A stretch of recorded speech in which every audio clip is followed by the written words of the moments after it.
Hey, my time. So, Charlotte, can you go ahead and start the recording? It is recording as of now. All right, good afternoon, everyone. I am Kenny Voss. I will be your moderator today.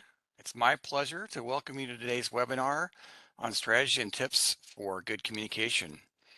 Our goal with these webinars is to ensure employees receive the technical and soft skills necessary for them to be successful in delivering your projects.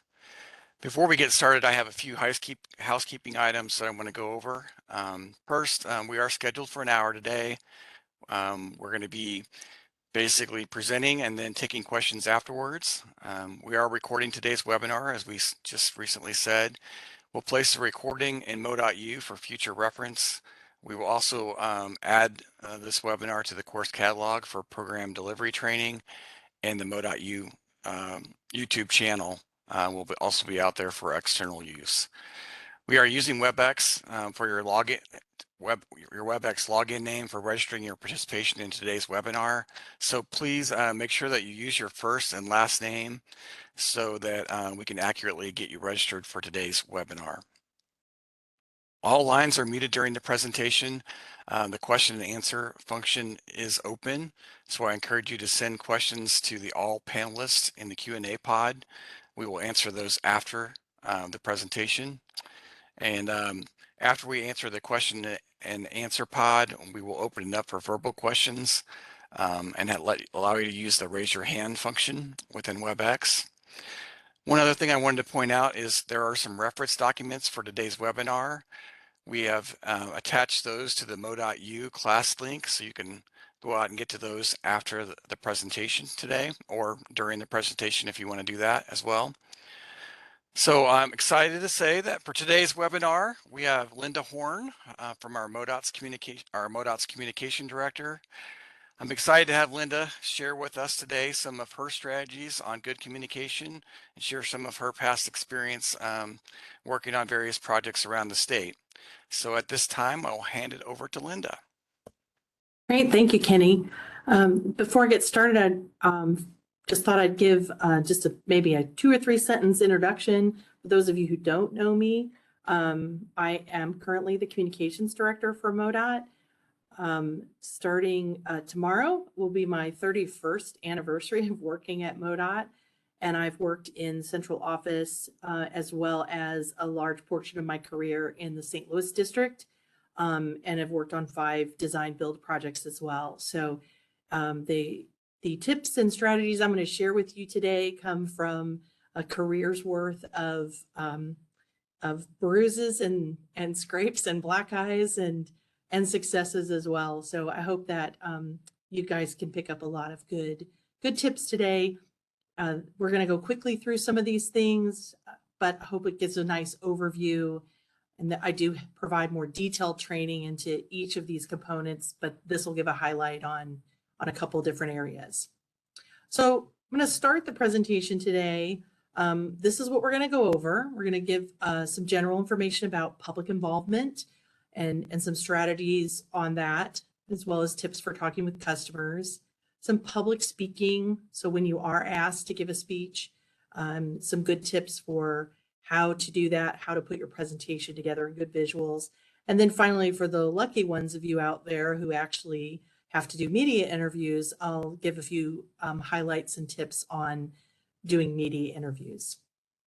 So first up, we're going to talk about public involvement. And the main concept of MoDOT strategy on public involvement is that we're trying to build informed consent. So in order for us to successfully complete a MoDOT project, it actually takes 2 parts. Most of you on the call, you're responsible for the technical, the problem solving, making decisions, what is it that we're trying to solve and what's the best engineering solution to that problem. But we're not successful unless we accompany that process with people and the public involvement aspect of it. So it's a continuous, as we're working on the technical, we're touching base with our public. So we're going to talk through that process. So as you go through that process, we're trying to build informed consent. And as we work together to solve problems. And you're going to see as we go through this, an important part of that is coming to a shared opinion or conclusion on what is the problem. So first I'm going to mention what is informed consent, maybe a new terminology for some of you. And informed consent is really when you have the grudging willingness of people to go along with something that they're actually opposed to. Seems a little counterintuitive, but most people who are in agreement with our projects, we don't hear from. And it's the ones who have concerns or issues that we need to get on the same page with them. So we're going to talk a little bit about how do you do that? Well, the first step is for us as an agency to be comfortable and confident about why is MoDOT doing this project? What is the problem that we're trying to resolve? Is it MoDOT's role? Are we the right agency to solve that problem? And, many times, we have a problem statement that we use, whether it's for a Pell or an environmental document, where you start with the problem statement. And those problem statements sometimes can be technical. We have to find a way to communicate the problem that we're trying to solve in terms that the public agrees. Yes, I agree with that. This is a problem, and I'm so glad MoDOT is trying to fix it. Sometimes they don't like our solution, but this is the foundation that if we can't in our own minds be able to support why we're doing a project and what is the problem that we're going to address, you're going to stumble along the way. So that's step number one.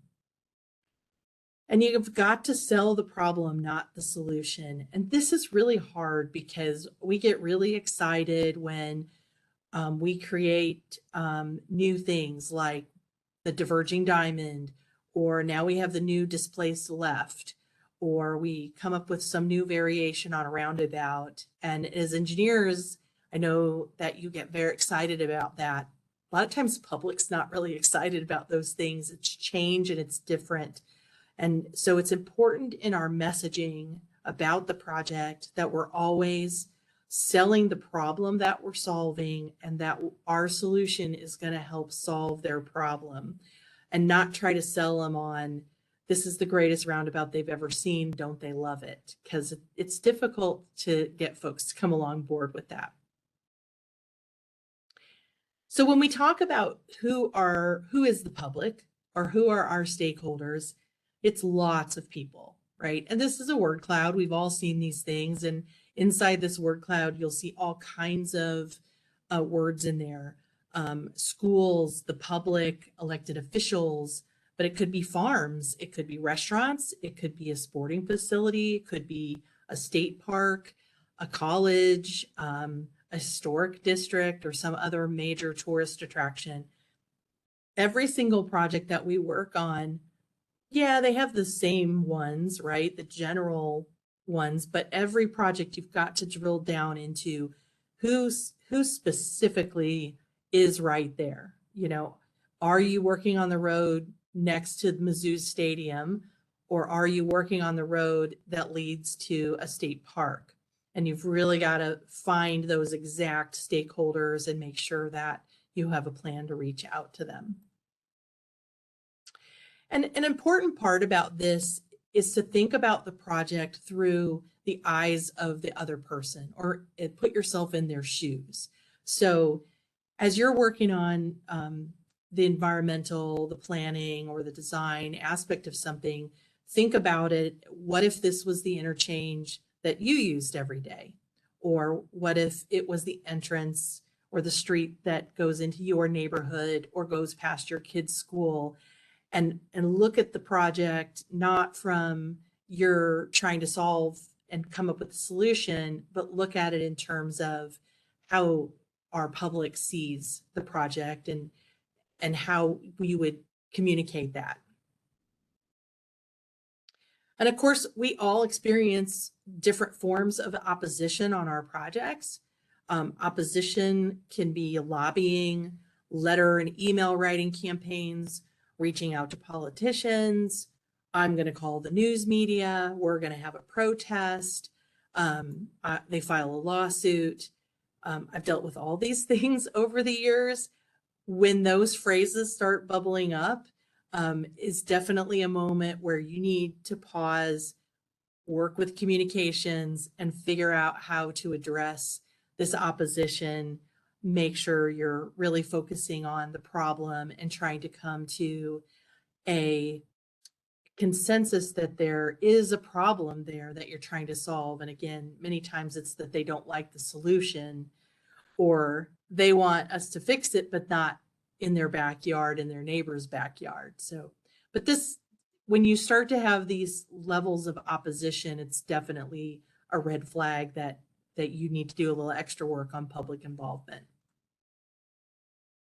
One of the tools that we've used in communications over the years is to create a matrix of potential audiences and their potential issues.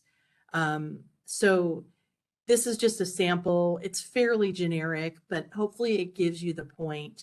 And one of the things that I've used over the years in working with project directors, project managers, area engineers, is you can have a project that you're working on or an environmental document you're working through. But if you're going to go talk to the neighborhood where we're buying property, you may need to fine tune your messages a little bit differently, make sure you focus on some of those property owner concerns in that talk compared to when you meet with the local school district who's worried about buses, or the fire district that's worried about their response times. So this idea behind this is that when you go and meet with people, you'll have a core message, but you will have better success if you understand the audience that you're talking to and you try to fine tune your material, your presentation to the specific audience. They'll feel like you know them, you've heard them, you're listening to them by just fine tuning that a little bit. So this is a great tool to sort of think through those things. One of the main bottom lines we fall back on, we've referred to as our life preserver. And so when you're struggling with a project, you want to make sure that all of your communication materials, the website, your handouts, displays, are covering these 4 points. And the first one is that we're addressing a serious problem. Y'all are going to think I'm a broken record, but we have to be talking about the problem up front, first and foremost. Number 2, that MoDOT is the right agency to address it. Seems kind of obvious. 99% of the time we are, but sometimes people want us to fix things that aren't our problem to fix. So just the simple statement that this is a state highway and we're the responsible agency to take care of it. Number 3, that we have a reasonable approach and being able to explain to people what's the process that we're going to go through. And then the 4th point is, as we go through that process, we're listening, we care, we understand that this means change. It's going to be different. They have concerns. And then reiterating step number 3, which is, here's the process. Here's how you can get involved. Here's who you can talk to if you have questions. And so whenever I get called by a district who's struggling with opposition or having some problems, the 2 main things I always fall back on is are we selling the problem enough, and are we covering these 4 areas clearly enough that people can follow along, which was sort of why we call it the life preserver. Like when we have to really save a project, this is where we focus. So I'm just going to cover a few basics on some good communication while we do public involvement. We, don't have a lot of budget. We can't go do advertisements on TV and radio. So one of the main tools to use is to try to take advantage of existing communication tools that are out there. So if you're working in a community that has a robust chamber of commerce, maybe you have a city that puts out a regular email newsletter to their citizens, ask them if we can put some information about the project in there, or a link to our project website, and try to use a variety of tools. All of our stakeholders don't have access to the same things. We also have to be sensitive to communities that are low income, might not have access to computers, or even potentially our English as second language. And we have resources available. That's a whole longer topic, but know that there are resources out there. We use census data. We work with the environmental section in design to help with some of those issues. But there's a lot of tools and resources if you need help with having things translated, if you're in a community that needs that. But don't just think a news release takes care of it. We have to do a whole variety of different outreach tools as we work through a project. I'm going to cover a few of those. One is our project websites. This is just an example of the Chester Bridge website. On that website at the top, we talk about the problem, how old the bridge is, that it needs to be replaced, that we're going through a design build process, what the project goals are. It covers timelines, ways for people to reach out. This is just one example. We are working actively right now with all the districts on making our website more robust and housing project information on the MoDOT server. We've had some discussions recently about consultant contracts, and we've had consultants host websites for us in the past. It's difficult as a project moves along. We change consultants sometimes from planning to environmental to design build, et cetera. So it's best if we can house that website so we don't have to rebuild it or pay somebody for an HTML site. But anyway, a lot of work can be done on the website. And it's a very active process that we have going, but definitely want to take advantage of the website and having a lot of great information. It's key to keep this up to date. So as you are running a project, make sure you're coordinating with your communications team as timeframes change and new information is available that needs to be posted. We also use social media. We have very great interaction on our MoDOT channels. Every district has a Facebook and Twitter, as well as we have a central office, MoDOT in general. It's a great place to post when you're going to have public meetings, when you've got updates going on. You can link people directly to that. You can link them to surveys.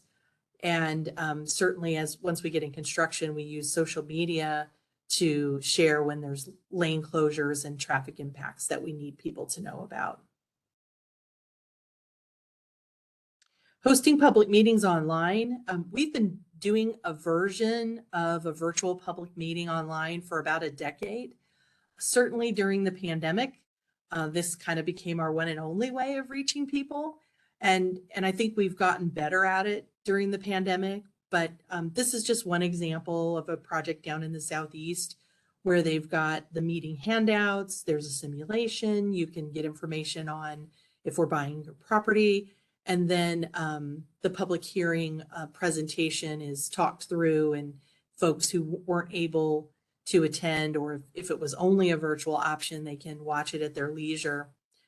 We have great attendance on the virtual. Like I said, we have for a decade. You might get 20 people to show up in person and 200 look at it on the website. This is a growing field, I think, for us. And Melissa Shepperly from Design and I serve on an AASHTO public involvement subcommittee.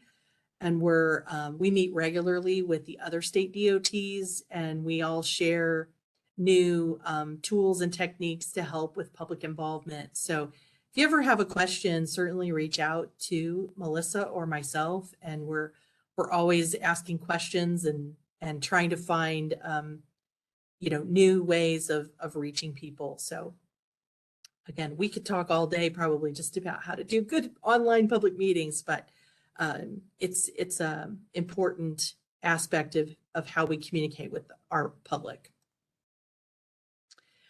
So in all of these things, whether it's on our website, giving presentations, whatever, it's incredibly important to try to take our technical engineering information and present it in a simple way that people can understand. This is an example of bridge construction where traffic was all put onto one bridge with narrowed lanes. And, people can't understand that idea. So, we developed this image to show exactly what 3 cars in each direction would look like with a pin barrier down the middle. And it just really helps people understand as compared to trying to show them a plan sheet. Another example, this is some of the illustrations we have to show people what a J-turn looks like, um, what we have on these left turn options. So just trying to show it in a way that's a little simpler. Sometimes you can even sort of take a plan sheet and modify it. This one's sort of a cross between, for me, it still sort of looks like a plan sheet, but it also is enhanced enough that people can understand how the roundabout fits at this location and where the lanes are. And sometimes this is even more helpful because people can see the land underneath the drawing, and it helps them with, have their bearings of where they're at. It's also important when you do have a detour that you work on some maps to show here this construction was going on in the middle where you see the orange, and then we had to show where the detour routes would be on either side of it to help people get around. All these things just play into all the materials that you work on as you communicate with different audiences. And as I wrap up public involvement, we move into another section. I just want to emphasize that this is continuous. It never ends. Some people ask me, well, when am I done with public involvement? Sometimes we're not done even after we've opened the construction. We're done with the project. Sometimes we've had to communicate with how to now drive the new interchange or the new roundabout. And we've done dash cam videos to show people how to actually drive through. And even after the fact, people will ask, well, you did this, but why didn't you fix XYZ portion of the project? So your public involvement really never ends.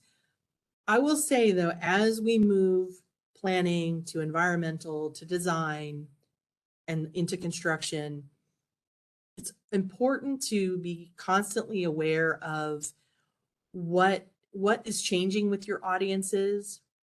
Do you have a new mayor, new city council, new state rep? Some new development maybe that's gone in that sort of changed the landscape. You need to really be listening to people, watching the news, and as those new concerns bubble up, you may have to step back a few steps, sell the problem again, reiterate your key messages, and bring some new people along for the ride, because our projects take years to go through. And the public involvement aspect of this is just a continuous process. So the next piece I'm just going to walk through a little bit is some tips for when you are giving public speeches. And a lot of that does apply to our projects, but it could be that you're a technical expert. You've been asked to go to an AASHTO conference or TRB or something to give a presentation. So it does not necessarily project specific, but these are just some good public speaking tips. First of all, you want to make sure that you plan your presentation, that you get prepared for it, and that you deliver your presentation with confidence. And I'm going to walk through each of these pieces. First of all, when you're planning your presentation, you need to do your research. Who is your audience? Know the topic that you're presenting on. Know how long they want you to talk. I'm watching my time, trying to pace myself to keep within this hour. I've been on the list of speakers for an afternoon, and it's happened probably to many of you where you're the last speaker of the day and all the other speakers have gone long, and now you're down to, they've given you only 15 minutes to talk and you were supposed to talk for 40 minutes. And it's really frustrating. And it's frustrating for the audience too, because somebody ran long. So it's really important etiquette to understand when somebody asks you to come and speak, how long do I have to talk? How much time do you want me to leave for questions? Who is the audience, and what's their frame of reference? How technical is this audience or not technical is this audience? What's really understand the expectation of the presentation that you're going to give will help you get off to the right start and be successful. And again, knowing your audience, also it's important to know kind of what's going on.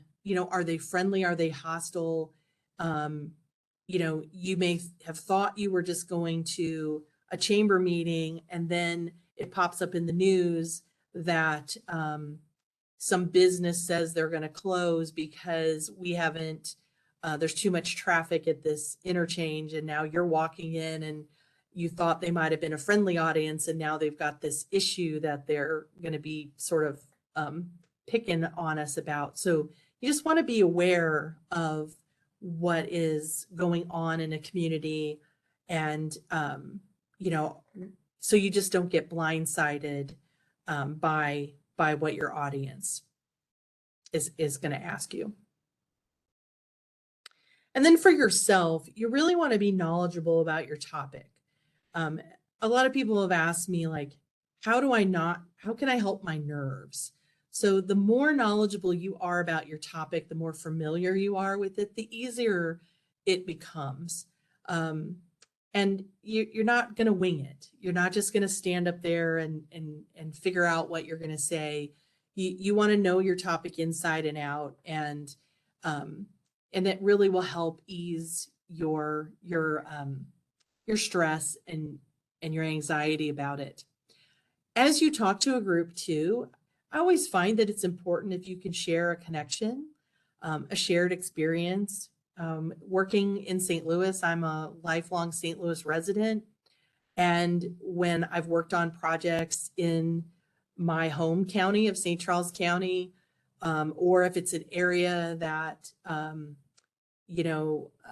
there was a time on 64, we were impacting the zoo, and I would talk about how, I take my kids to the zoo, or, this is the route that I drive every day.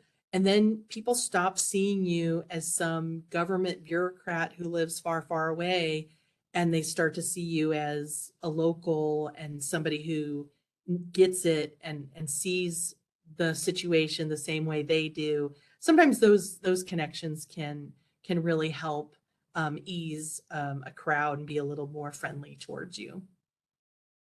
And it's important to just, be yourself. One thing though, on this last bullet on here is just, you always also have to remember that you represent MoDOT when you're speaking. So it's okay to give a little bit of that personal, but realize none of what you're saying is your personal opinion. You are speaking on behalf of the department, and you always have to keep that in mind. So how do you make your speech look good, right? So first of all, I'm going to show you an example that's bad.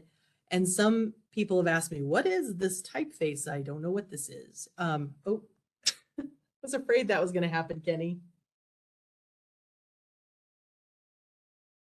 Sorry about that. My sensor doesn't catch me over here in my corner. So this is a typeface called lorem ipsum. It's just fake words. But the point of this slide is to show that your speech slides should not just be your brain dump on the slide.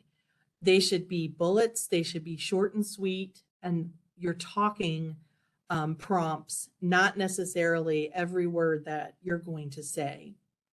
Here's another way to show that example. So this is an example of showing, the before side are these big, long, full sentences, and the after side is showing how to shorten that. So how to take these long thoughts and just say, we've increased revenue 12% year over year. They're launching Pegasus in April. I mean, obviously this isn't MoDOT information, it's fake information, but you can see the difference. The shorter and sweeter on the information, the better. People don't want you reading your presentation off the slide. Another thing to think about is occasionally have a slide instead of always text on a white background. Occasionally you want to punch it up and have a contrast. Do a dark background with your text popping off of it when you have something impactful that you want to share. Maybe it's an important fatality statistic or some just one fact that you want to pop out on a screen. Another mistake that people make sometimes is they bold everything. So this is a chart so everything on here is bolded, and so then therefore nothing is bold. And you don't really see the information compared to this slide is simpler. And so the two different lines of information appear a little bit easier for you to see. Some of these things, your communications staff in the districts, as well as here in central office, we can help you create better graphics, simplify things. If you have the data, we can try to help put it in a little bit simpler, cleaner format that will, again, pop off the screen a little bit better. I also share this one because this one's really common. A picture on one side with bullets on the other. One of the main things that drives me crazy is when you see, and I didn't put it on here, but when you see somebody take a photo and then stretch it and the person's head gets all disproportional or whatever. Again, work with communications. We can help you with your photos so you don't need to distort them. If you're trying to find an image, please don't go pull the MoDOT logo off our MoDOT website. It's not a very high resolution. It'll end up looking pixelated. We have really great high quality MoDOT logos, photographs, images that you can use so that they won't look pixelated on your presentations. So please use our team to help you do that. So in contrast to this very sort of common way that people do make slides, here's just another alternative. Providing the same information, but it gives it sort of in a more graphical representation. And we can help you with infographics, which are really popular now if you're needing help putting together presentations. But this is just another alternative that might be a little more interesting for folks than to see the normal bullets in a photo. So the last thing on doing good public presentations is your actual delivery. So you want to make sure when you do a presentation that you're talking at a good pace, not too fast, not too slow. If you are at a podium with a microphone, make sure you're speaking into that microphone. You might even want to test it ahead of time. If you're someone who likes to walk, see if they can put a lapel mic on you. And again, make sure that that is working well. You want to watch out for noisy habits. So a noisy habit could be change in your pocket and then you're jingling your pocket, or the keys in your pocket, or you forgot to turn off the ringer on your cell phone. Or maybe you have a pen in your hand while you're talking and you're tapping it on the counter. So you want to just be aware, maybe have somebody watch you practice and they can help you with those habits that sometimes are just very personal to you. And then avoid filler words. This is when I always get nervous when I'm giving presentation because I'm advising everybody, try not to say the ums and the likes and the ands and the pauses in between things. It's really hard. Everybody has their own thing that they say a lot. And the more you do it, the more you practice or record yourself, the more you can catch those habits and realize that you can just stop between a sentence and not have to fill it with the before you go to your next sentence. When you're talking to an audience, you do want to try to maintain eye contact. So one of the good techniques that I've heard and I try to use is when you are speaking in front of a crowd, you want to sort of move around. So catch eye contact with someone in the audience and say a sentence or two or a whole point, then move to another person in the audience. Do eye contact with that person for a sentence or two, then to another. You don't want to constantly look like you're just scanning the room, and you don't want to stare somebody down. So it's sort of a nice balance in between. And you'll notice when you give a presentation, you'll see the people who are nodding, who are seem engaged and involved. And it's okay to focus in on those people rather than the person who's staring at their phone or falling asleep. It certainly always helps me to stay energized and engaged. Doing this presentation on webinar is really hard because I don't have anyone to look at. But those are just really good techniques when you are in a public situation where you can have that sort of eye contact with an audience. You also want to use your hands, but don't overdo it. You don't want to look like you're just flapping around the whole time. So trying to do some gestures, but not a lot. And again, these things just take practice, and sometimes it is good to have somebody record you, and then you can sort of learn what is your style and your habits and the things that you want to focus on. So just to sort of summarize on, giving a presentation, you want to plan for your presentation. One thing I did not mention earlier that I think is a great tip as a takeaway, if somebody asks you to send them the presentation in advance, also bring it on a thumb drive. Also bring a printout of it, because I've actually I was at a place one time, I think it was a neighborhood meeting, and they lost power. So I couldn't actually do my presentation, but they wanted me to still talk. And since I had a printout of it with me, I could at least remember all the things that I wanted to share with them. And it's always just a good backup for me. I don't ever want to go somewhere and just assume, oh, they have my presentation, I'm good. Bring it with you also, just in case. And again, some of your fears will be reduced knowing your audience, practicing, thinking about your visuals and trying to have a good outline of what you're going to present, and then doing some practice. And last of all, take a deep breath. Everybody knows speaking is one of the scariest things there is to do, and most people are sympathetic to a speaker. So hopefully your audience will be on your side. But whatever are those calming techniques that you use, take a minute before you go up to talk and take a few deep breaths and know that you got this. You know what you're doing, and this is your subject, so you can do that. All right. Well, I don't think there's anything more scary public speaking than probably talking to the media. And we have limited folks who talk to the media, but and we are going to be doing advanced media training late summer and early fall for some folks out there who are heavy media folks that we tap regularly to talk to the media. But I would say that the tips I'm going to go over here are still good tips, even just for talking to the public.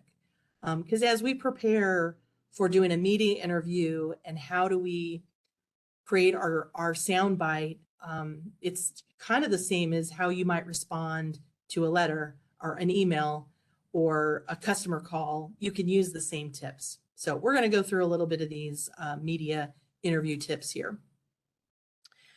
So what does the media want from us? Well, ultimately they want ratings. So how do they get ratings? It's by having readers and viewers and listeners. And so they're looking for interesting stories, good quotes, great audio or visuals.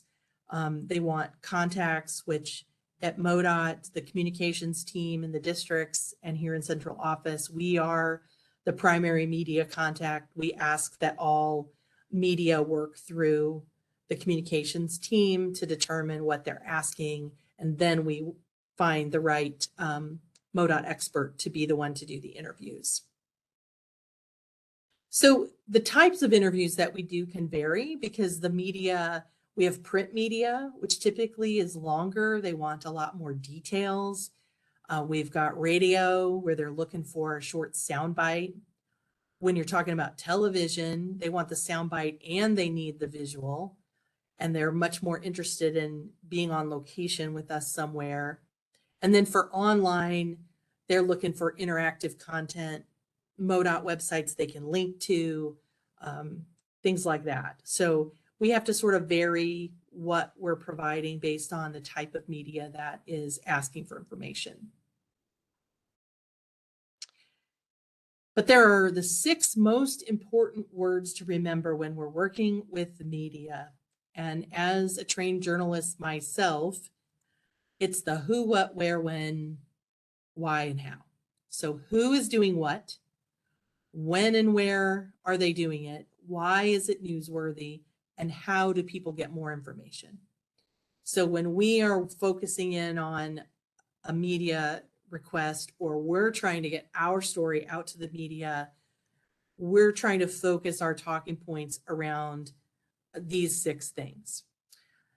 And we need your expertise to help us find those answers.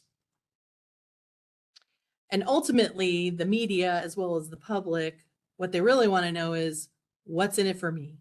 How does it affect me? Sometimes you'll hear the TV news will talk about it as news you can use.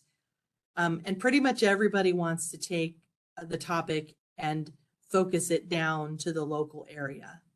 So we can talk about things statewide, but then they'll want to know, well, what does this mean in Hannibal or St. Louis or Springfield?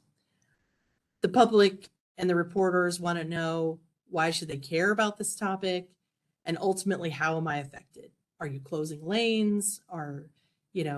Is it going to affect my ability to get to the game tonight? Whatever it is. And so we have to really focus our information down into that. So as we prepare for the interview, the communications team works with our expert to understand the issue that's prompted the interview, making sure we focus in on our key facts. We work with the person who's going to do the interview to maybe practice some scenarios. What if you get asked this? What if you get asked that? And doing that practice with your local communications team to anticipate where things might go. So we want you to be prepared and not nervous. Well, you'll still be nervous, but at least prepared, and that helps with the nerves. So what's a good message, right? A good message is going to tell those things: who we are, what we do, why it matters, and ultimately what we want our audience to know. So one example of that would be, we get asked this all the time about our bridge inspections. MoDOT inspects bridges every 2 years or more often if necessary. If we find a serious problem, the bridge is closed. Or maybe it's, we're looking into the congestion issues on this stretch of road and we're having a public meeting and the public is invited to review the information and ask us questions. And you can go to modot.org/name of your project to find out more information and to submit comments. An important part of this, and this is what the communications team works with engineers on, is trying to watch our jargon, use words that people generally use, right? Trying to keep it simple. This is the same message that I spoke about at the beginning with public involvement. It's the same message with giving a good speech, answering an email, talking to a customer on the phone, as well as when you're talking to the media. We have to really watch, telling somebody, oh, we're going to build a collector distributor. What does that mean? Like, we know what that means, but people don't understand what that means. So we have to figure out how to simplify our descriptions of things in the way that your next door neighbor might describe what we do. And it's really important to keep our stuff brief. So most likely we get misquoted if we talk too long. And to keep in mind that your average radio or TV quote only lasts 8 seconds. The average quote in a newspaper is 8 to 20 words long. And when you watch the news, go home and watch the news tonight, there's really only about 6 stories on average per newscast. And then they do weather, and then they do sports, and then they go back to weather. And but when you really watch the beginning of the news, the local news, there's really only about 6 local stories before they're on to covering other things. So the time that we have to explain our project or our situation is it's just a flash. So these are some really important tips. And when we do the advanced work zone training this fall, we'll be covering this in great detail. But these are some of the traps that the news media try to get us to just keep talking. So one is a reporter who will just pause and wait for us to fill the void of information. And it's really hard to not do that. The other thing that's pretty common is for the reporter to ask us, well, I said I was going to interview you about, this interchange, but I also have a question about, your mowing and why this area isn't mowed, and try to get you to go off topic. Sometimes you're still the expert to do that, but it is totally fine to say, I wasn't prepared to talk about that information. I don't have that information with you. I'd be happy to get somebody to follow up with you to answer those questions. That's the easiest way to handle it. And then the last one is when they try to say, well, what do you think about this? And I will give you my favorite example in all of my career at MoDOT. And it actually happened in St. Louis right before I went to St. Louis in the early 90s. We had an old bridge, was the old Route 115 bridge that crossed the Missouri River between Bridgeton, Missouri and St. Charles, Missouri. And it was built in 1904, extremely narrow, had the curve at the end, like so many of our old truss bridges have. And we were building Route 370 at the time, which exists now, to replace 115, and then 115 was going to be closed. Well, shortly before we opened 370, the bridge inspector was interviewed, and we were inspecting the bridge a couple of times a week at that point, making sure that it was safe to keep it open. And so the reporter asked our bridge inspector about those regular, a couple times a week inspections. And he said, oh yes, we inspect it 3 times a week. It is safe for people to drive on, but I wouldn't let my wife drive on it. It's like, oh, he didn't just say that. Like, that's personal opinion. Like, don't do that. And so it's kind of an extreme example. It really did happen. It really got quoted in the paper, was not good. So that's a really bad example or of personal opinion, but don't do that. Okay, as I wrap up, and again, I've shared a ton of information. I wanted to leave plenty of time for us to talk, but we do have a lot of great resources. The EPG does have a section on public involvement. It's section 129. In that section, there are draft public involvement plans, communication plans, lots of examples of announcements and different things that are at your fingertips. We also have information on our communications SharePoint site. We've been working in the last month on a draft document of public involvement expectations for consultant contracts. We've had conversations with the DEs, the project managers, and others, communications staff. As we're hiring more and more consultants, it's great, and we need their help to be able to deliver this STIP. But we also have some core things that need to be based in MoDOT. And I talked earlier about the websites. We need to use our existing social media channels. We need to have MoDOT folks out talking to the community. But the consultants can certainly be building all those materials, the presentations. They can give the presentations. They can provide everything we need for public meetings, be at the public meetings, all those things. They're a huge support to us, but ultimately it needs to look and feel and be accountable to MoDOT in the end. So anyway, I know that document has been passed around a lot, and I think design is going to figure out how to share a link to that document for you as well. And then the last thing I wanted to share is with our customer service centers statewide, we have a training manual that all the customer service reps go through. And inside that manual, we've got about 5 pages of tips for talking to customers. And I've pulled that out into a PDF that's going to get shared with everybody that really focuses in on good listening techniques, and kind of the do's and don't say this instead.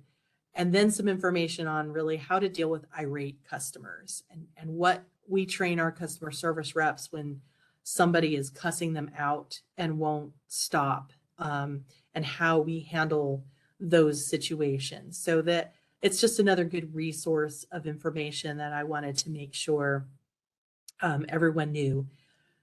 The communications SharePoint site is going to be migrated next week. So we will have a new look and feel. If you have trouble finding anything, certainly reach out and I will help find it in our new locations next week. But I know PDFs of some of these materials are going to be provided and available as well. So this is my last slide, and it's an important slide because it's a very important point. When you are giving a presentation, it's very common for people to have their last slide say questions. And it's such a waste because a lot of times your slide, just like this one for me, could stay up there for 15, 20 minutes while you're talking and answering questions. And you don't want the last thing on the screen that you're sharing with people to just say questions. What's more important is to share your contact information, as much or as little as you feel comfortable with the audience, but then also where they can go for more information. This is what you want on your last slide of a presentation, and not just the generic questions or a silly cartoon. I haven't talked about cartoons and jokes.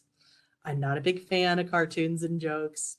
And I have debates with engineers about that all the time, but this is where you want your last slide to be on a presentation. So, okay, with that, we're just about 5 minutes under an hour. So I think we will open the floor for questions. Yeah, thank you very much, Linda. That was a lot of great information. It's hard to be a moderator for a communications director. You know, talk about being nervous as far as that role, for sure. So yeah, you're right. This is the time where we're going to take questions. I'm looking at the question and answer pod, and there's not any questions in there right now. We do have everyone muted, so in WebEx, you can click to raise your hand. You can do that. I think next to your name, you can just raise your hand if you have any questions, and we will unmute you. So are there any questions for Linda?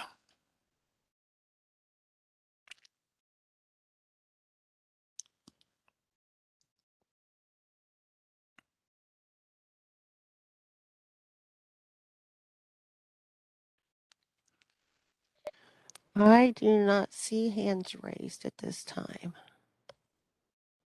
Looks like Jen Wade has her hand raised. Jen?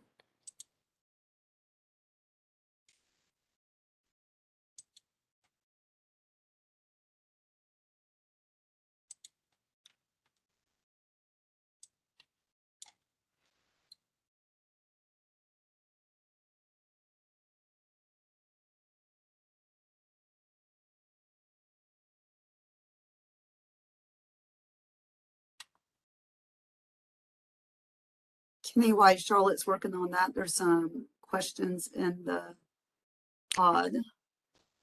Shelley, I don't see that on my side. Okay, Jen says she's gonna write it in the chat. Okay. All right. So first question is the training manual for customer service reps available now? It is. It is a public document on the, like the whole manual is on the customer service button inside the current communications SharePoint. But the actual PDF of just those 5 pages, just that little nugget, I know I provided to um, uh, Shelley and Kenny earlier today, and I think we were going to try to figure out a way to either get it to the participants or possibly have it attached to the MO.U. Yeah, so we've added those documents as attachments to the Mo.U class. So if you go back to that class, you should be able to get those documents. I'm going to see if I could throw it in the chat, perhaps. Okay. Looks like we have Jen has typed her question. So do you have resources for how to write good talking points? The 8-second rule is really helpful to know, and so often it's just hard to get my talking points to be that brief. Yeah, I can attest to that as an engineer as well. It's very hard to be brief. Yeah, and really, I mean, that's really media. I mean, I think so. I think a good, when you're dealing with media, and we don't always just talk in 8 seconds either, but what you got to realize is, I might give a 5 sentence answer, but they might only use one of my sentences. And so it's just the difficulty of working with media. So what I would say beyond media is think about, it's been described to me, and some of you may have heard this, it's called an elevator speech, right? So if you were to get on an elevator with somebody and they say, oh, you work for MoDOT. Hey, I have a question about the blah, blah, blah interchange, and the time it takes for you to ride up an elevator, 30 seconds, a minute, 2 minutes, depending on how many floors, can you quickly, succinctly, not jargony, give those key points. So you want to be able to really boil things down into a handful of sentences. Now, certainly people may go on from there, but if you have that core figured out, and that's something that sometimes can come from your goals, sometimes it comes from your problem statement. The main thing I would caution you is that the way we word a problem statement in an environmental document is not the way you want to talk to people. You want to take that problem statement and then turn it into normal speak. But it's always a good place where I start, is to take that problem statement and then, okay, how would I tell my grandma about this, right? All right, another question we have is, do you have a link on SharePoint for MoDOT clip art that we can utilize for documents or backgrounds for virtual meetings?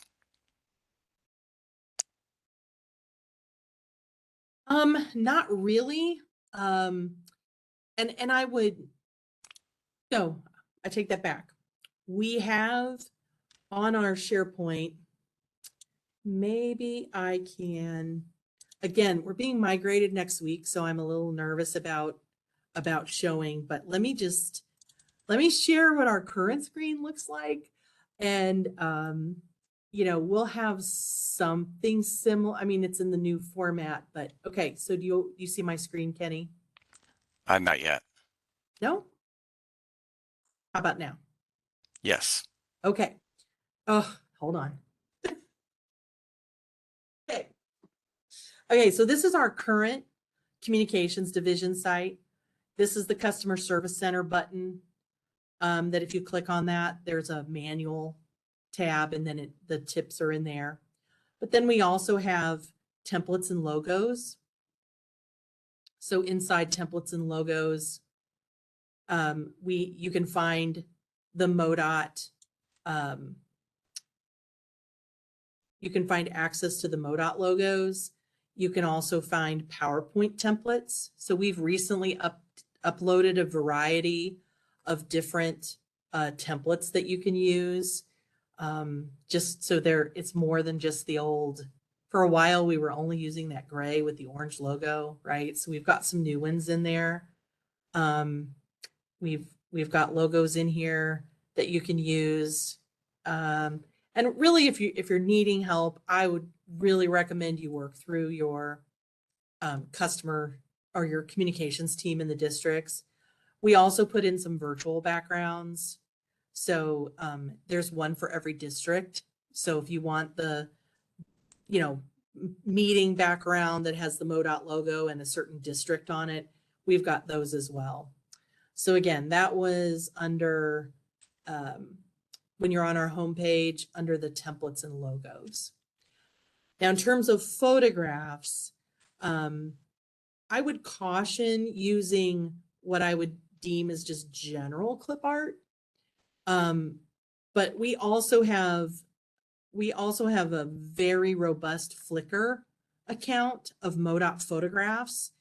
And the easiest way, it's right here. You can get to our Flickr, again, right off the communications page, and it takes you to our Flickr account. And in our albums, we've got lots of different photographs, and you can go in and, if you need a picture of a snowplow, you can pick a snowplow picture and then download the photograph. While I'm here, one other quick tip on this. When you download a photograph, get over here to see the download piece. It gives you these options. You do not want an original for a PowerPoint. Your PowerPoint presentation will be so huge that you can't send it to anybody. You want somewhere between a medium or a large even, depending on if you're going to have it fill your whole screen. So you don't want this tiny stuff, but if you're just downloading a picture to stick in a PowerPoint, you really want a medium sized one for a PowerPoint. So there's your bonus tip of the day. All right, I'm going to stop sharing this for a second. Okay. All right. Another question was that you had talked a bit in the beginning about informed consent. Do you know if there are any plans to have the systematic development of informed consent training offered statewide again? Yeah. So, I first attended the Blikers Systematic Development of Informed Consent training back in 1996, and we brought that training to MoDOT. We've been using it ever since. The Blikers have been training it for us off and on over the years. They are quite old now. I spoke to their daughter maybe about a month ago, and she's managing their business for them now. They are still training, but they do not travel anymore. So the training is offered in California. It's quite pricey to send folks to. And then when I looked into it, the only other training they offer is just like an online class that you would take independently. So I don't know. I think we're still discussing what we want to do with that. I don't feel like it's the same experience. Now, I will say the little 25 minutes I just gave on informed consent, I have taught in the past a half a day class on that. So now it's not the same as the Blikers 3.5 day class, but I can go into it in a whole lot more detail. And honestly, I'm not sure if that might not still be out on Mo.U because I trained it probably in 2017. So we'll do some more checking on that to see if we just need to redo that class again. That's sort of a condensed version of the informed consent.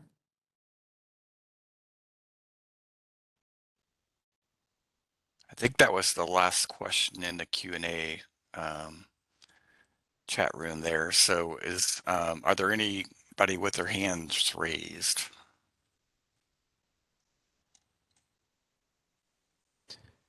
Again, I don't see any hands raised at this point.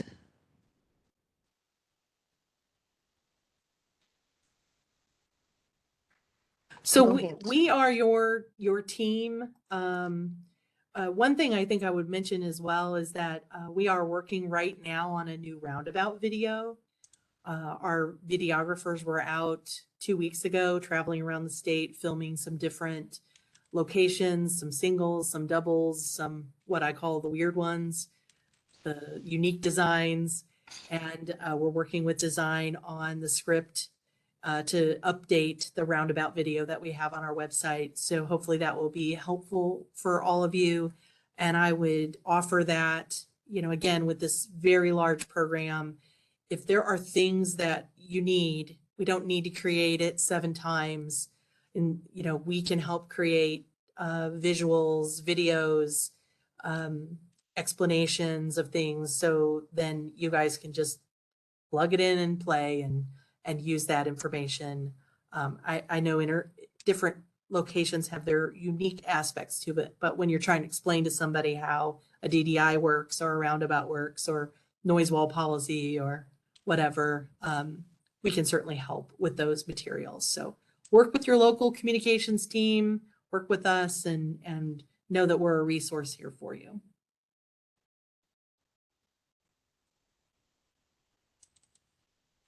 All right. Looks like we are wrapping up. So if we didn't get to your questions today on this topic, please reach out to Linda or anyone from her team. They're very helpful and always responsive. Hope today's presentation provided a better understanding of how you can improve communication on your projects and your individual communication skills. Again, thank you for participating today. We appreciate any feedback on how we can improve this format or the content of future webinars. I do want to give you a heads up that this is the last webinar that we're going to be doing on WebEx. All future webinars we're going to be using on the Teams platform. So hopefully that'll be a little bit more user friendly for everyone as we go through that. But there will be some lessons learned as we move through that. So as we wrap up, we will be registering you in Mo.U based on who signed in during the class. And again, if we didn't have your full name or we couldn't tell from WebEx what your full name is, please reach out to Charlotte Drinkard and she can make sure that you get signed up for Mo.U moving forward. If you were in attendance for a call-in by phone, also please reach out to Charlotte and she can get you signed up. I want to remind everyone that our next webinar is an overview of commission agenda items. It is scheduled for July 11th. And that concludes our webinar for today. Again, thank you for your participation. Appreciate all your input. And thank you again, Linda. Have a great day. Thanks so much.